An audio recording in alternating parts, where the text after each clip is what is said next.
Good morning all of you. વિદ્યાર્થી મિત્રો, આપણે 12th ઇંગ્લિશમાં unit 3 read 1 manage your stress strengthening mental flexibility જે એક સાયકોલોજીકલ થીમ પર આધારિત પ્રોઝ શીખ્યા એની થોડી પરીક્ષાલક્ષી પ્રેક્ટિસ કરી લઈ. સપોઝ તમને સ્ક્રીન એક્સરસાઇઝ પેરેગ્રાફમાંથી આવો એક પ્રશ્ન પૂછવામાં આવ્યો, what does the screen exercise show? What does the screen exercise show? હવે એ પેરેગ્રાફ તમને કહી દઉં જ્યાંથી પ્રશ્ન કાઢવામાં આવ્યો છે યા પ્રશ્ન ફ્રેમ કરવામાં આવ્યો છે, બરાબર? એ સ્ક્રીન એક્સરસાઇઝનો પહેલો પેરેગ્રાફ. when જે છે when emotions have taken you over ત્યાંથી શરૂ કરી what is going on સુધી. બરાબર વિદ્યાર્થી મિત્રો? when emotions have taken you over, when the emotions, or we may say our feelings have taken you over, ત્યાંથી શરૂ કરી what is going on. ખ્યાલ આવે છે કે લખવાની જરૂર ખરી? બરાબર? તમે તમારી પાસે પેન્સિલ હોય તો તમે પેન્સિલથી કૌંસ કરી શકો છો, બોલ પેન હોય તો બોલ પેનથી, બરાબર? પણ આપણે જે પેરેગ્રાફ જે ટાર્ગેટ કરવાનું છે એ છે અહીંયાથી શરૂ થાય છે when emotions have taken you over થી લઈ ત્યાંથી શરૂ કરી what is going on સુધી. એમાંથી માની લો એક પ્રશ્ન આવો કાઢવામાં આવ્યો, ફ્રેમ કરવામાં આવ્યો, યા તમને પરીક્ષામાં પૂછવામાં આવ્યો, what does the screen exercise show? Screen exercise શું દર્શાવે છે? તો એનો જવાબ વિદ્યાર્થી મિત્રો રેડીમેડ તૈયાર આપવામાં આવેલો છે. તમે જોઈ શકો છો પેરેગ્રાફના એન્ડમાં. The screen exercise shows us, you નું શું લેવાનું? us, how to step back and emotionally detach ourselves from our current or recent situation so that we can see more clearly what is going on. Once again I repeat the answer.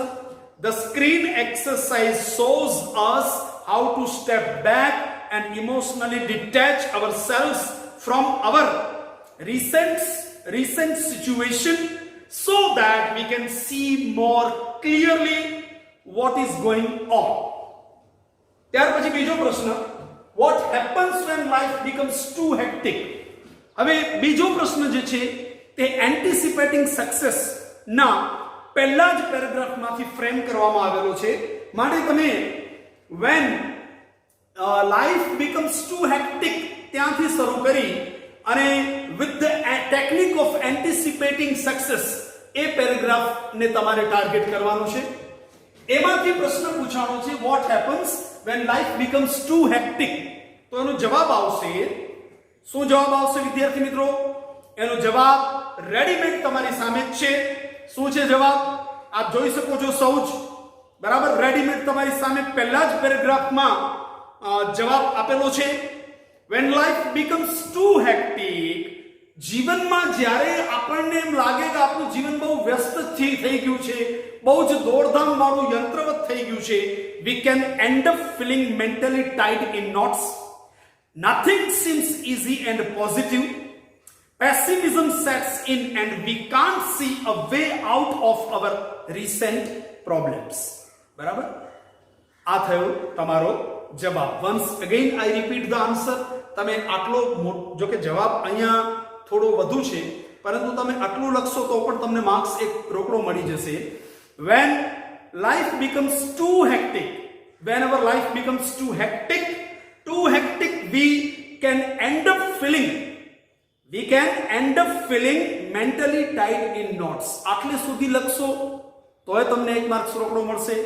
પરંતુ મારી એવી સલાહ છે કે થોડું બે line વધુ જવાબ લખવું જરૂરી છે, કારણ કે એ જવાબ સાથે જેને કહીએ ને કે જબરજસ્ત સંદર્ભ છે. Nothing seems easy and positive pessimism sets in and we cannot see. Pessimism sets in and we can't see a way out of our recent problems. બરાબર, આ થયો જવાબ. ત્રીજો પ્રશ્ન, what should be done to have desired results? તમને તમારા જીવનમાં જે તમારું ગોલ છે, જે તમારું એમ છે, એને સક્સેસફુલી અચીવ કરવા માટે, બરાબર, તમારે શું કરવું જોઈએ?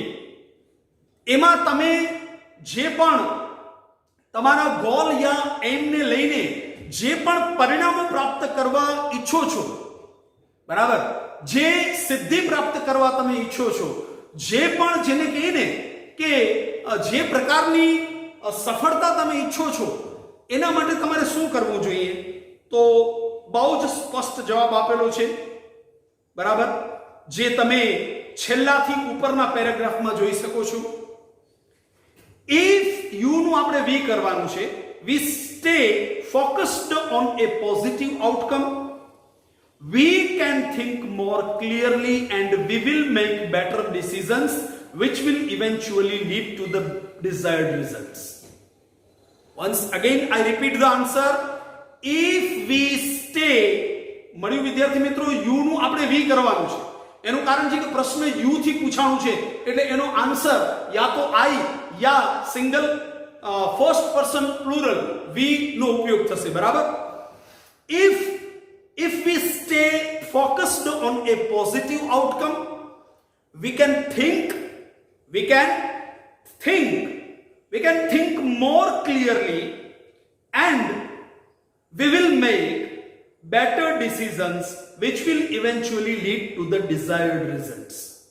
If we stay focused on a positive outcome, જો આપણે પહેલેથી જ સકારાત્મક વિચારીશું અને સકારાત્મક પરિણામો જે છે યા આપણે જે ગોલ યા એમને અચીવ કરવા માટે પ્રયત્નો કરી રહ્યા છીએ એમાં આપણે સકારાત્મકપણે વિચારીશું અને આપણને જે પણ અચીવમેન્ટ પ્રાપ્ત થવાની છે એના સંદર્ભમાં પણ આપણે, એટલે કે જેને કહીએ ને કે અચીવમેન્ટના સંદર્ભમાં આપણે જો સકારાત્મક બનશું, બરાબર, અચીવમેન્ટ રિઝલ્ટ્સના સંદર્ભમાં પણ આપણે જો સકારાત્મક બનશું, અચીવમેન્ટ રિઝલ્ટ્સ અર્થાત કે તમે જે ગોલ યા એમને અચીવ કરવા જઈ રહ્યા છો, બરાબર, એના પરિણામ સ્વરૂપ તમને જે અચીવમેન્ટ પ્રાપ્ત થાય છે તેના સંદર્ભમાં પણ જો તમે આશાવાદી બનશો, બરાબર, સકારાત્મક બનશો, તો શું થશે? We can think more clearly, તો આપણે એકદમ સ્પષ્ટપણે વિચારી શકશું. And we will make better decisions, આપણે યોગ્ય ડિસિઝન જે છે એ ડિસિઝન મેકિંગ તરફ આગળ વધી શકશું, which will eventually lead to the desired results, જે અંતે આપણને આપણું ગોલ યા એમ ના સંદર્ભમાં ધારેલું પરિણામ આપશે. આપણે ઈચ્છશું એવી સિદ્ધિ પ્રાપ્ત થશે અને એ પ્રમાણે આપણે આપણા જીવનમાં પ્રોગ્રેસ અને ડેવલપમેન્ટને પ્રાપ્ત કરી શકીશું, બરાબર. તો વિદ્યાર્થી મિત્રો, આ થઈ પરીક્ષા લક્ષી થોડી પ્રેક્ટિસ. દરેક વખતે I have tried my best efforts to give you exam oriented practice too, along with the teaching of XYZ or particular prose or poetry, and I also hope that you will sincerely have practice for the same. Till then, goodbye, have a nice day, take care of yourself, sincerely prepare yourself for the second unit test, and thank you so much.